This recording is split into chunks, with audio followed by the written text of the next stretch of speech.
Hi everybody, Hugh Lovel's here for Quantum Agriculture. And Hugh, what are we doing today? Well, it's something like May 12th or Yes, 13th or something like that. It's Tuesday, 2020. 2020, and we're fixing to plant turmeric. And so I've prepared the soil. How and did you prepare it? I've prepared it by cultivation, worked a lot of air into it with the spader machine, and then taken the potato fork and gone through here and kind of done a finer job and made a trench, not a very shallow trench, and laid my chunks of turmeric in there.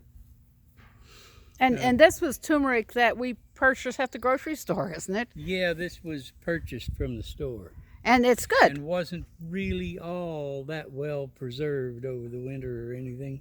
Right. It was handled rather roughly in produce channels.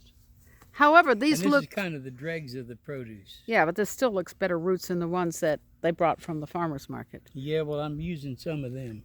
All right, so how far apart are they, Hugh? On the average, it should be maybe about 8 inches. Okay. These are various, and as I say, not the best of planting material, but they may do. They won't all come up, but quite a few of them I'm pretty sure will. So basically, what we need to do at this point is to cover them over and mulch them. Did you put any certain mineral amendments or... Yes, I did. When this was cultivated, I laced it down with gypsum, pelletized gypsum with lignin, and also with some soybean meal. Mm-hmm. A very light dressing of soybean meal, kind of like the sesame buns on a hamburger. Right. The sesame seeds on a hamburger. However, for somebody certified organic, I guess they wouldn't be allowed to do that. Well, no, they would, because soybean meal is a purely biological feed. It's used as a feed for all sorts of animals, chickens and everything up from there, and earthworms. Even if it's not grown organically, it's still... Well, you could grind your own soybeans if you grew soybeans organically, and it would be pretty much the same thing. This is solvent extracted soybean meal, and it's allowed as a feed as long as you don't use very much of it compared to your total amount of feed. And you're putting this for earthworm feed. Yes, I am, and not just earthworms, but protozoa.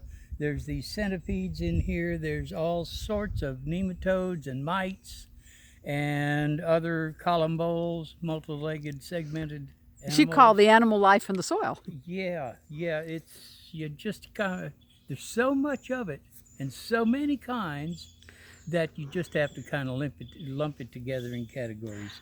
But basically, it's the animal life in the soil that provides the digestion that feeds the plants. And that's digestion. They don't have their own digestion. They depend on the digestion that's occurring around them in the soil. And they feed that with their root exudates, which are the product of their photosynthesis. So they're feeding the bottom fungi. The plants are feeding it, of yes. the food chain, and the soil's animal life lives off of that and does various things. Sounds like our biome in our own guts. This is the soil's guts, Yeah, basically. except in this case, they're riddling the soil with passages so tiny you can't see them, and this oxygenates the soil, and they have to have oxygen to metabolize their food. So they're ensuring the soil has its proper, you might say, dose or level of oxygen. Now start. Go. Okay, I'm going to cover these over. One of our favorite tools here. Yeah, it's a great tool. It just makes all kinds of things easier. Now, I can afford to pack this a little bit because what I'm covering it over with is actually kind of rather large clods. Okay.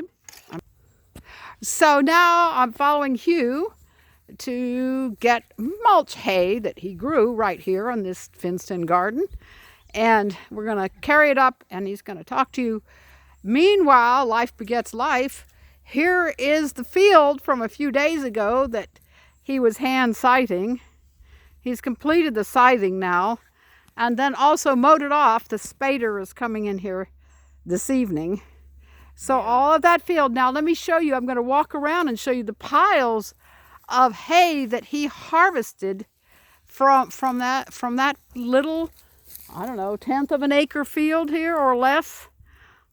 Yeah, well, basically the soybean meal was something that was brought into the farm in order to feed the animals' life in the soil. But it's just as well and better to feed it off of what you grow yourself in your own garden. Yep.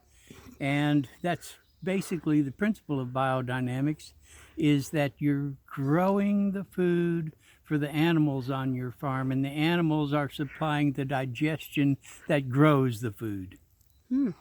So life is begetting life, and it's cyclical, and it takes both plants and animals, and you can't live without the animals. And a little human sweat. Yeah, well, there's a little human management that goes into it that relates to human beings' ability to make something other than what is already there.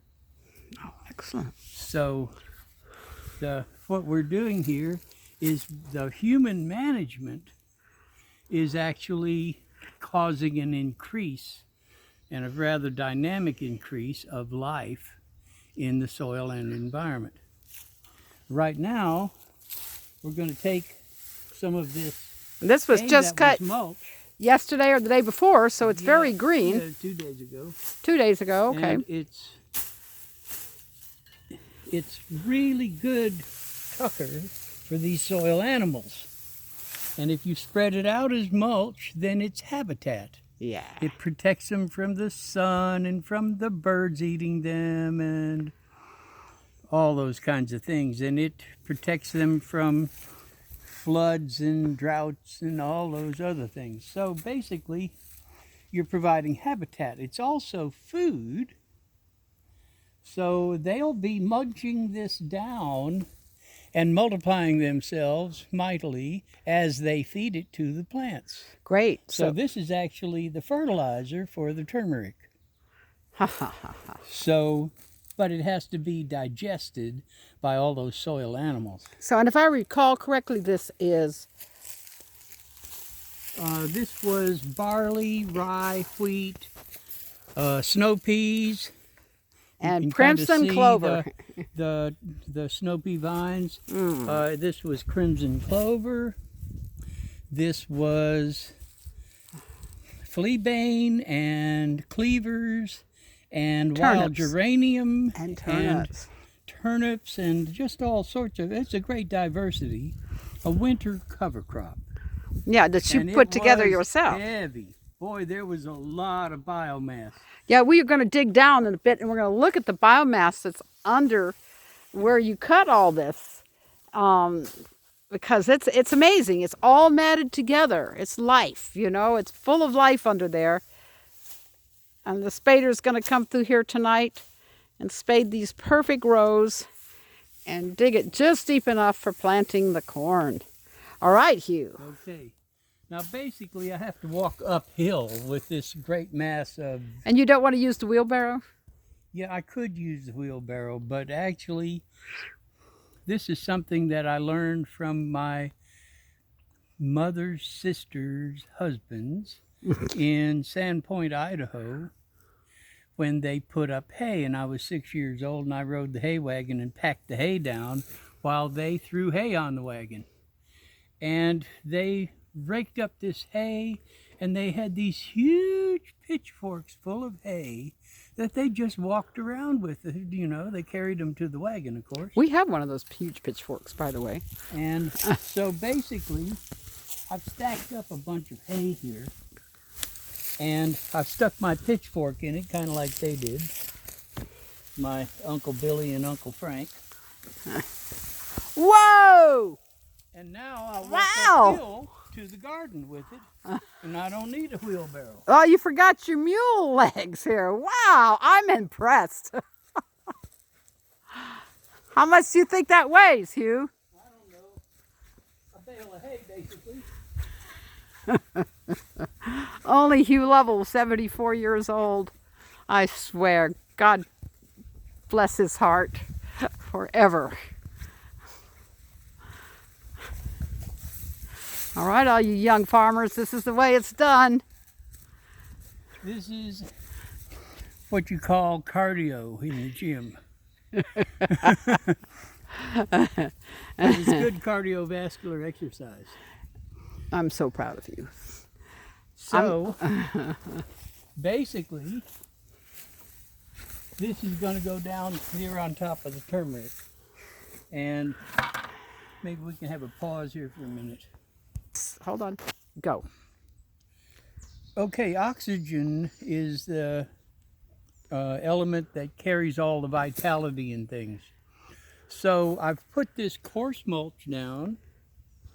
That you grew. It breathes really well, so it gets lots of oxygen. This is much finer. Now this is your And lawnmower I'm feeding clippings. it. This is lawnmower clippings. And I'm feeding it here. Basically, I've got a carbon-rich mulch on top of these metals in the soil. You mean the minerals? The soil is made up of sand, and it's made up of metals. When you say metals, you mean minerals? I mean aluminum, iron, magnesium, calcium, and other metals. Okay. These are also known as cations. And so this makes the earth what's known as an orgone accumulator, because it has a carbon outer coating, and inside it's metallic. So it's actually drawing a natural stream of organizational energy, sometimes called orgone energy, and it's building